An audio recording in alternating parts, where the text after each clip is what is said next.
Adapting a beloved book into a movie is no easy feat. While some directors manage to capture the magic of the source material and add their own artistic vision to create something truly cinematic, others fall short. I have picked 6 movie adaptations that failed to live up to their potential, focusing on films that should be sitting alongside some cinematic greats.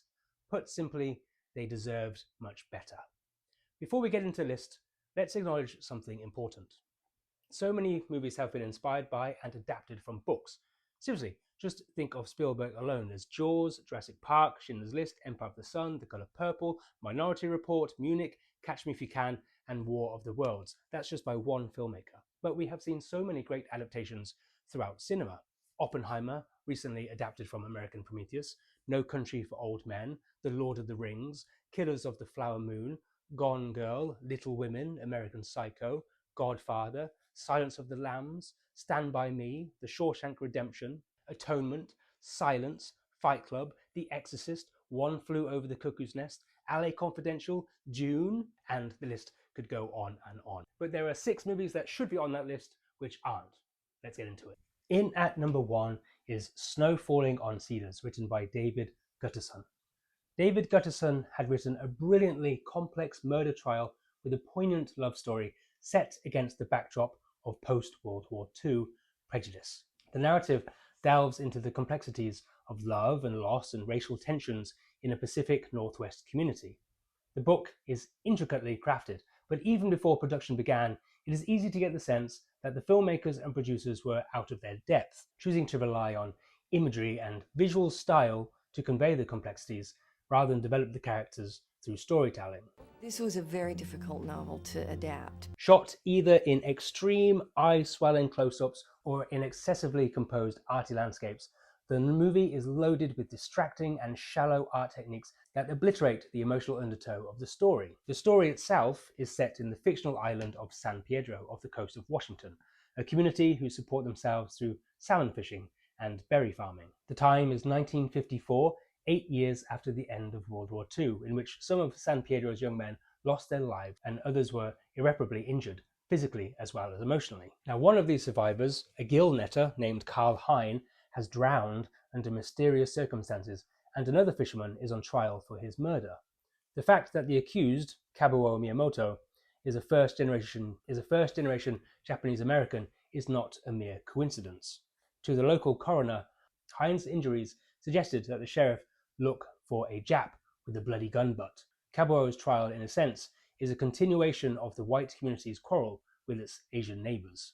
The book's intricate narrative, filled with flashbacks and multiple perspectives, is challenging to translate to film. The movie attempts this, but often results in a disjointed and pondering storyline. You know, I said to David, I'm gonna, in my draft, make the story my own, and there will be differences. Critics have pointed out that the film's heavy reliance on visual aesthetics sometimes overshadows the emotional core of the story, making it feel more like a visual art piece than a compelling narrative. What could have and should have been an epic love story set against the backdrop of racially fueled murder mystery became a dreamlike visual art piece devoid of structure, devoid of complexity, and devoid of any emotional depth. Some of these choices, I should say, do actually have some fans, but they differ so much from the book that I have to put them in my list. So my next choice is World War Z by Max Brooks. Max Brooks's World War Z, An Oral History of the Zombie War, is a unique, globally scoped narrative presented as a series of interviews with survivors of a global zombie apocalypse. Told in a documentary style, the book explores the societal, political, and cultural impacts of the outbreak, emphasizing human resilience and adaptation. It is both a horror story and a satirical social commentary. The 2013 film Adaptation, starring Brad Pitt, is essentially a completely different story from the book. Instead of an anthology of survivor stories, it focuses on a single protagonist, Jerry Lane, as he travels the world searching for the source of the zombie outbreak. The film abandons the book's interview structure and shifts the tone from reflective social critique to a fast-paced action blockbuster. One of the most glaring issues is the complete removal of the oral history format, which was central to the book's identity. By choosing a traditional linear plotline, the film loses the global perspective and socio-political commentary. The novel's dark, thoughtful examination of humanity under threat is replaced with conventional action scenes, really dumb characters, idiotic scenes, and cliché. Critics noted that this choice resulted in a generic zombie movie rather than a thought-provoking adaptation. In Brooks's novel, zombies are slow-moving, aligning with traditional depictions, whereas the film portrays them as fast and aggressive, altering the nature of the threat and the story's tone.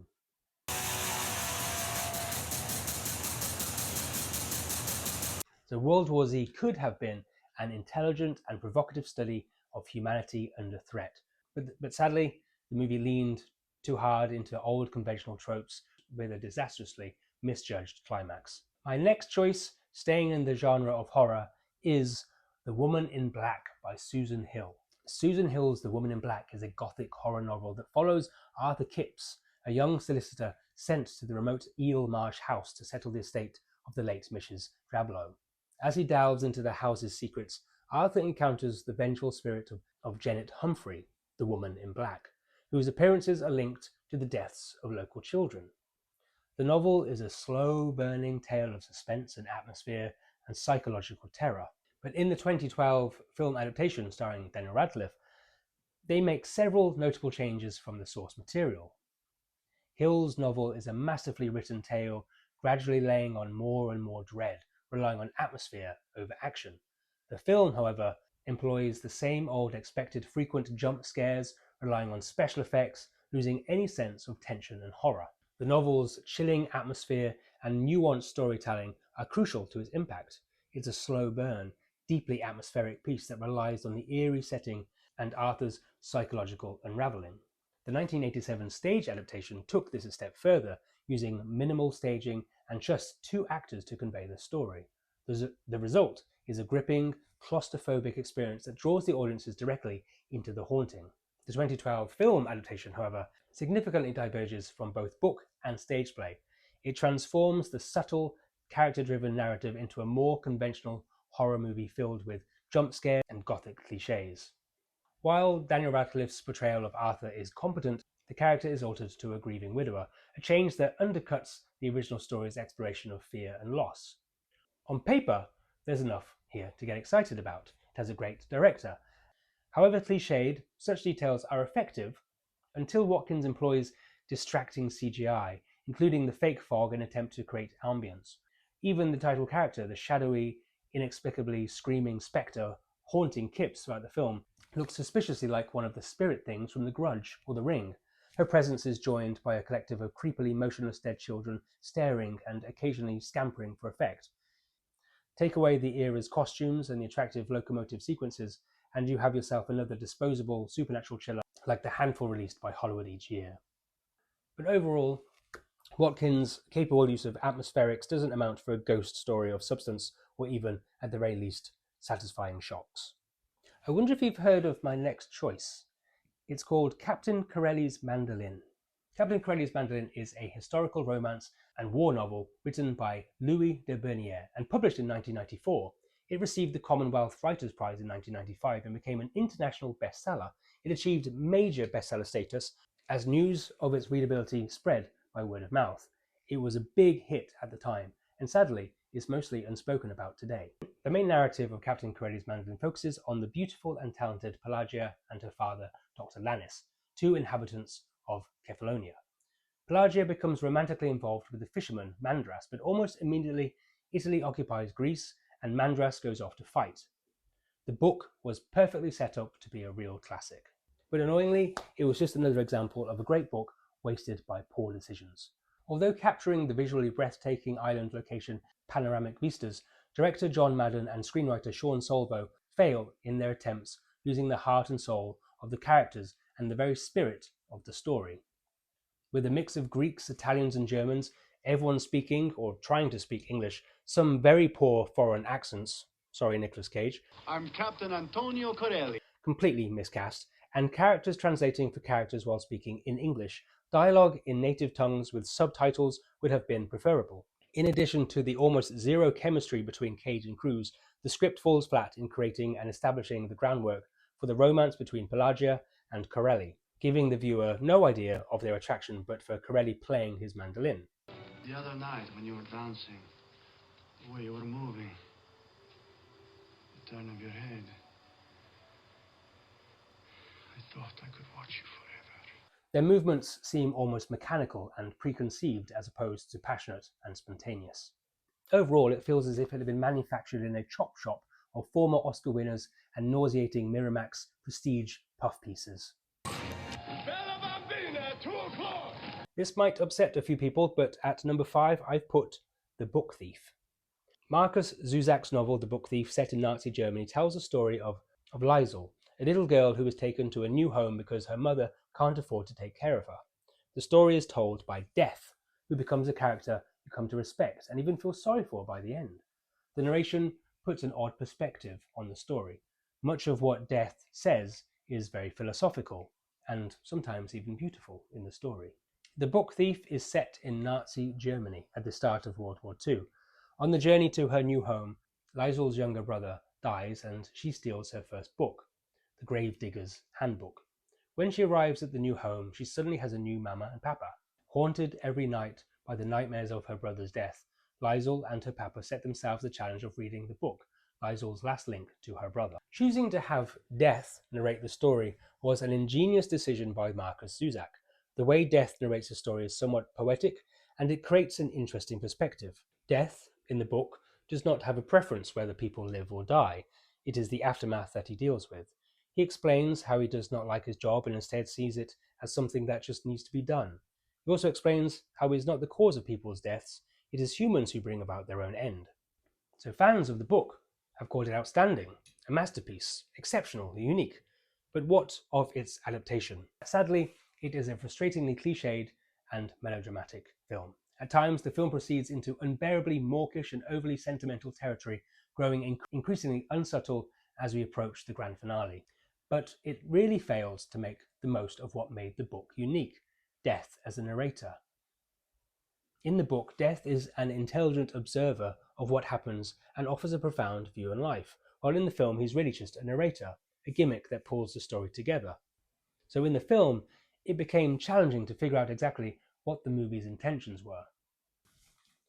Peter Jackson is no stranger to movie adaptations, making 3 of the greatest movies ever made in the Lord of the Rings trilogy. Sadly, he did not bring the same justice to The Lovely Bones, a disappointing adaptation that fails to capture the novel's essence. Alice Sebold's 2002 novel The Lovely Bones captivated readers with its poignant exploration of grief, loss, and the enduring connections between the living and the dead.